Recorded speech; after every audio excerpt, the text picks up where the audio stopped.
These are poems that I wrote in drawing groups, mostly in Provincetown in New York, and mostly in the drawing groups of Bob Henry and Selena Treat. And they have a drawing group in New York, and it was really wonderful to go there when I first moved to New York, because they've been meeting for 40 years. And so I just go on Friday mornings and just kind of be in this place where there was so much history, and it just was really a wonderful way to find my way into New York. And so these are just these short passages that follow the rhythm of a drawing group, so they're done in like 2-minute poses, or 3-minute, or 5-minute. So I'll just read and pause between them. Here we are, 12 of us in a semicircle, studying this person, naked and kneeling on one knee, looking off into a spot on the floor. Fill in the rest. Creamy Narcissus, is he on the bank of a river, watching one point that is never still under his gaze? He is the still one, a river inside him. Fixed between the two coursing rivers, his attention, the only thing he can hope to hold still. His fingernails and the ocean floor together advance in their year-long inch. Even a mountain, as certain grammars have noticed, belongs to a category of action. A 5, and the monitor today has a digital timer, no ticking. I didn't miss the ticking until I heard other sounds in its absence. I would have noticed it sooner if I were modeling. Even if someone else operates the timer, the model is in charge of time. We, in these 5-minute oceans, can forget about it.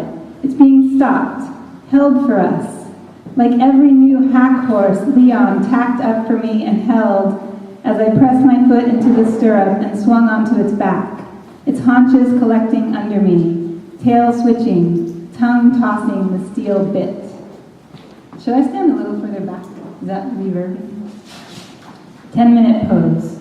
Some things have been decided for me.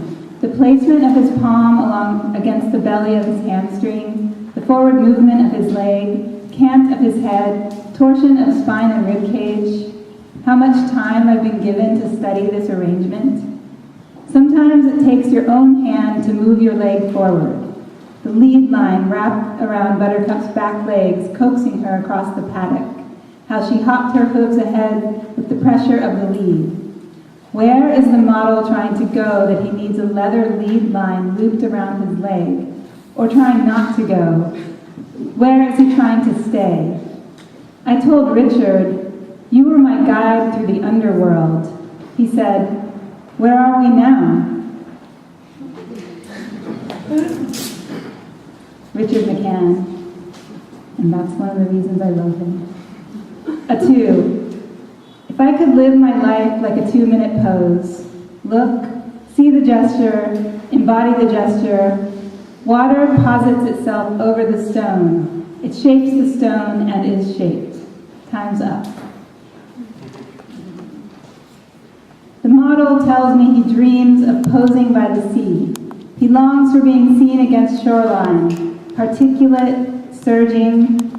If he stays out there long enough, he can become indistinguishable, bones bleached, teeth at the edge of the surf, water washing over what was his mouth, tongue long gone, proscenium arch of the palate's soft tissue, anyone's night sky vaulting with stars.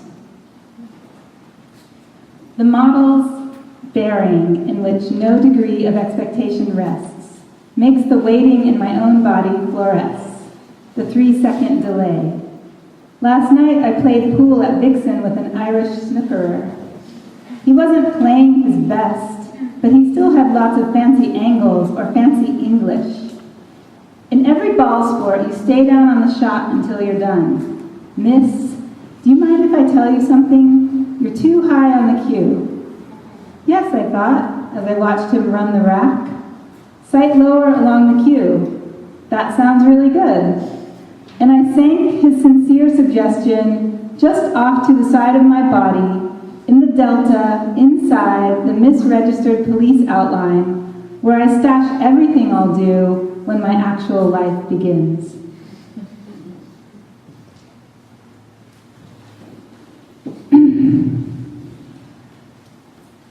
This is a quote from a drawing teacher.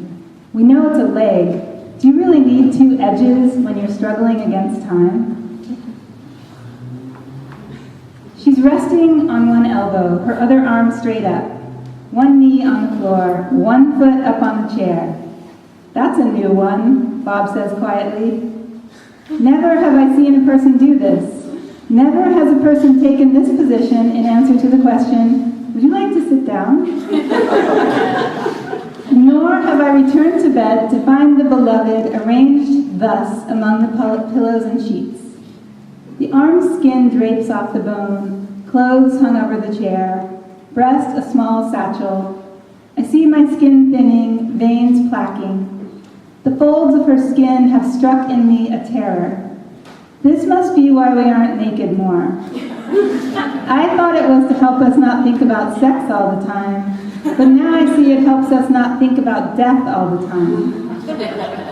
Her stomach makes me wish for the 3 minutes of tape never recorded in the interview yesterday, to long for the irrevocable. She's not shy with inversions. Alan sorts the pencil in his tray. Violet endeavors not to peer right into her crotch. Oh, Lordy, Lordy. At first, I didn't think it was Paula. She seemed blander. But then she breathed into her back and became Paula again. With Paula, there is no sense of back and front. She has a radiating regard, a 360-degree panoramic presence, like the 8 eyes of a tarantula. She's bent forward with her hands gripped on her head. On her way to that, she passed through a batter's stance. At this, Joe asked, "Are you good?" "Oh yeah, I'm a slugger," she said, her gaze trained on the far wall. Every statement she makes induces in me a nostalgia for my own 3D life, which I suspect I have somehow forfeited. Fuck, I slept through my death again. White pencil on white paper. The kestrel can spot a green grasshopper in green grass from 60 feet, 3-point perspective from above. I'm seeing the model's nose in 3-point perspective from below. 1-point perspective. All the lines of my attention extend back from wherever I am in the city to M's apartment on Franklin, the vanishing point. This morning, M was playing with his sleeve. I survived the whole spectacle, the effort of the cloth, how it stretched as it cleared the crest of his shoulder, by turning my head a few degrees to the right. Maybe I need to make a viewer, a cardboard rectangle I can prick with a pin and see him only as a shadow on a white card. What if I didn't have to shield myself from any degree of his beauty? What if I could just feel want without it then posing a problem? The parable of Peter's shirt. One August afternoon, Peter arrived for lunch on the Tofu A Go-Go patio, wearing an excellent t-shirt, which, for the duration of our lunch, I coveted. Water on 3 sides of the spiral of land on which this patio was situated cast onto Peter's shirt a pinkish light. I struggled to hear him through the din wanting his shirt created. I think a large capital L ran the length of his chest, but it doesn't even matter. That was 2 summers ago.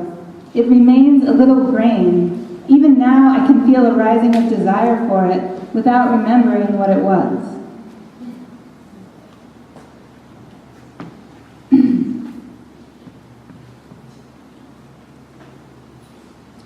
And today, Ellie, P-Town showgirl, 73 years young, as her hand-lettered sign reads on the stereo system she pulls through town in a radio flyer wagon.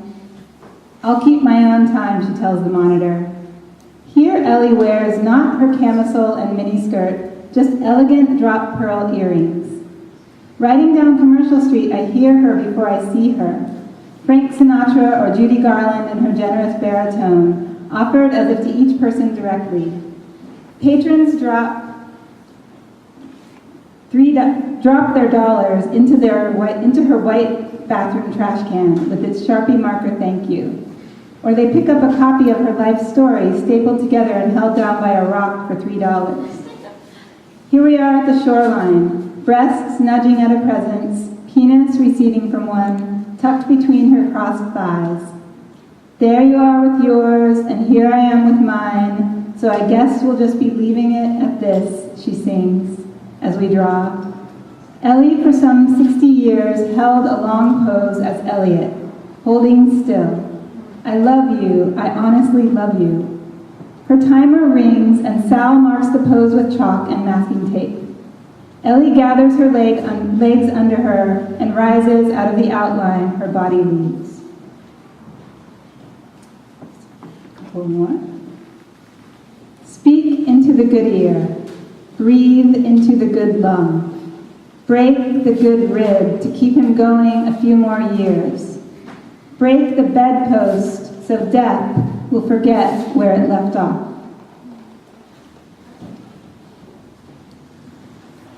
During the break, Ellie stands facing the wall, scanning the banner, wearing only her rabbit fur jacket. There's something about the nudity continuing through the break that exhausts people. Like falling asleep with the light on. When the model puts on her robe for the break, it is not only for the model's comfort.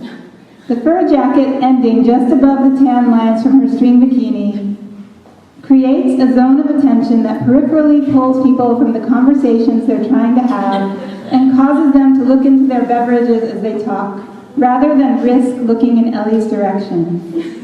She takes off her jacket and resumes the pose. It is as if a hot fan has been turned off. Everyone resumes drawing, and Ellie starts to sing. The model's fist pushes against his thigh. He's working at something. From the wood shop next door, hammering, and Bob and Selena's grandson's hamsters stir in their cage. I want a white stripe down my chest like Orville, which means I want fur, which I do, and to walk on four legs, especially when going up a hill.